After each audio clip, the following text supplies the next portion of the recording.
वडापाव कधीही कोणत्याही वेळी आणि कुणाचीही भूक भागवणारा स्वस्तात मस्त पदार्थ। महाराष्ट्रात वेगवेगळ्या शहरात वेगवेगळ्या चवीचा वडापाव मिळतो। मुंबईचा बॉम्बे वडा, कोकणातील पातळ आवरणाचा बटाटे वडा, विदर्भातील तर्री बरोबर मिळणारा वडा आणि कोल्हापुरातील टमटमीत आणि खुसखुशीत बटाटे वडा म्हणजे अस्सल खवय्यांची चंगळ असते। आता तर हा वडापाव आंतरराष्ट्रीय पातळीवर सुद्धा पोहोचलाय।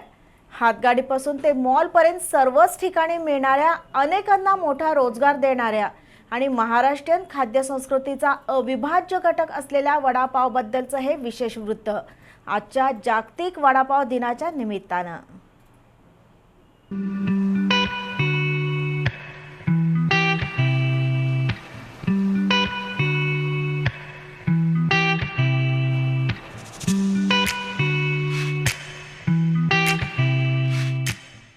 रस्त्यावरून कितीही गडबडीनं निघाला असाल आणि तळलेल्या खमंग वड्याचा वास आला तर एक दोन क्षण पावलं थांबणार हे नक्की।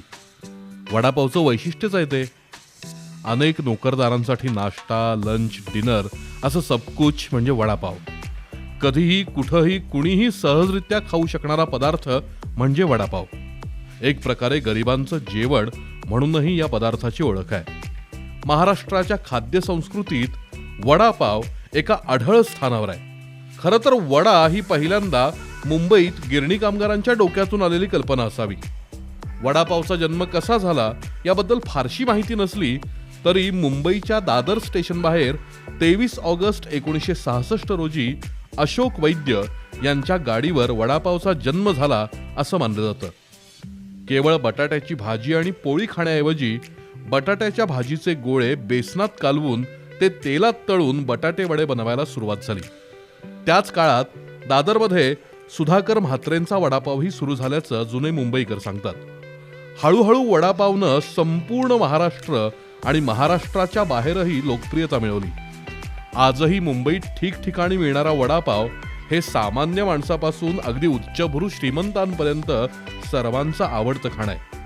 असं म्हणतात की केवळ एकट्या मुंबईत रोज 10 लाख बटाटे वडे फस्त होतात। मुंबईतला बॉम्बे वडा आकारानं गोल आणि पावामधून येतो। त्यासोबत गोड आंबट पातळ चटणी किंवा मसाला चटणी पूड असते। आणि कोल्हापुरातला बटाटे वडा मात्र चांगला मोठ्या आकाराचा आणि ब्रेडच्या स्लाइस सह येतो। लालसर पिवळ्या टमटमीत वड्यासोबत तळलेली मिरची, काही ठिकाणी चिरलेला कांदा किंवा क्वचित ठिकाणी ओल्या नारळाची चटणी मिळतेच। कोकणात मिळणारा स्लिम वडा पण अफलातून चवीचा असतो। तिथं बेसनचा लेप कमी जाडीचा असतो। तर विदर्भातला बटाटे वडा काहीसा तिखट आणि मध्यम आकाराचा असतो। तिथं लालभडक तर्री सोबत मिळणारा वडा खाताना नाका तोंडातून पाणी येऊ शकतं। बटाटे वड्यापासून आता अन्य काही डिशही तयार झाल्यात। त्यापैकी कोल्हापुरातला प्रसिद्ध कटवडा म्हणजे खवय्यांची आणखी एक पसंती। काही मॉलमध्ये तर वडापाव आणि सॉस असंही समीकरण असतं। कोल्हापुरात वडापावची अनेक फेमस ठिकाणं आहेत। रुईकर कॉलनी समोरचा झाडाखालचा वडा, राजाराम कॉलेज जवळचा श्यामचा वडा, शारदा कॅफे जवळचा दीपक वडा, महापालिकेजवळचा तुकाराम वडा, गंगावेशीतला छकुली वडा, राजारामपुरीतला अवंती वडा, राजाबाळ शेजारचा अंबिका वडा, अर्धा शिवाजी पुतळ्याचा चारुदत्त वडा, रंकाळ्याजवळ मिळणारा प्रियदर्शनी वडा, पार्वती टॉकीज समोरचा ज्योतिर्लिंग आणि नागराज वडा अशा अनेक ठिकाणचे वडापाव प्रसिद्ध आहेत। या सर्व ठिकाणी मिळून दिवसाला सुमारे लाखभर तरी बटाटे वडे संपतात। याशिवाय कोल्हापुरातल्या अनेक हॉटेल्समध्ये मेनू कार्डवर वडापाव हमखास असतो। पावसाळ्यात वडा, भजी अशा गरमागरम पदार्थांना मागणी वाढते। एरवी सुद्धा वर्षभर वडापाव चांगलाच खपतो। त्यामुळं महाराष्ट्रातल्या हजारो वडापाव विक्रेत्यांचं कुटुंबही वडापावनंच तारलंय।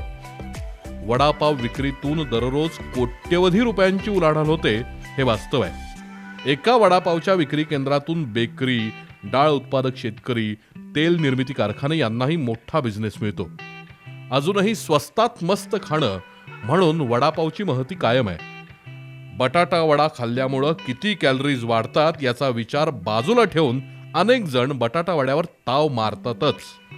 कढईत सोडलेला वडा बघितल्यावर आणि त्याचा वास आल्यावर बटाटे वडा न खाणारे म्हणजे करंटे म्हणावे लागतील। वडापाव म्हणजे आपल्या खाद्य संस्कृतीचा अविभाज्य घटक आहे यात शंका नाही.